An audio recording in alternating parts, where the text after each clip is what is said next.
আসসালামু আলাইকুম ভিউয়ার্স, আজ 8 আগস্ট রোজ রবিবার বেনাপোল বর্ডার চেকপোস্ট সকালবেলা পাসপোর্ট যাত্রী ভারতে যাওয়ার দৃশ্য দেখছেন। আর প্রতিদিনের নাই কিন্তু আজকেও জানিয়ে দেবো আসলে বর্ডারে বাংলা টাকা রেট কত চলছে।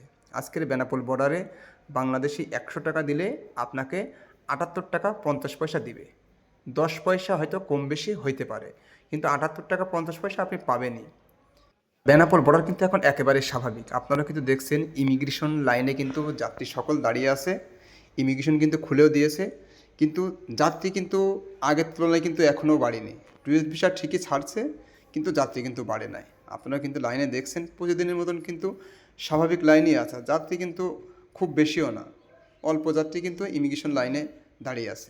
কিন্তু প্রশ্ন করছেন যে ভাই, বর্ডার দিয়ে কি খাবার জন্য ইলিশ মাছ নেওয়া যায় কেটে কিংবা আস্ত এভাবে রান্না করে? না, ইলিশ মাছ কিন্তু আপনাকে রান্না করা হলেও কিন্তু ইন্ডিয়ান ইমিগ্রেশন কিন্তু আপনাকে নিতে দিবে না। মাছ টোটালি বন্ধ নিয়ে কিন্তু আপনি ইমিগ্রেশন পার হয়ে ভারতে যেতে পারবেন না। সেজন্য আপনারা মাছ নিয়ে আসবেন না। ইলিশ মাছ না আনাই কিন্তু উত্তম, যেহেতু মাছ নিতে দেবে না। আপনি যদি চুরি করেও নিয়ে যান, যদি ধরে তাহলে কিন্তু মাছ ফেলে দেবে। সেজন্য ইলিশ মাছ না নেওয়াই ভালো। যে দেখছেন এখানে যে যাত্রীগুলো দাঁড়িয়ে আছে, তারা কিন্তু সরাসরি ঢাকা কলকাতা গাড়িতে আসছে। আর আজকের কিন্তু রবিবারের দিন কিন্তু সরাসরি ঢাকা কলকাতার গাড়ি একটাই থাকে। এই যে একটা গাড়ি কিন্তু দাঁড়িয়ে আছে ইমিগ্রেশনের সামনে, আর এই যে একটা গাড়ি যাত্রী কিন্তু এই যে ইমিগ্রেশনে প্রবেশ করছে।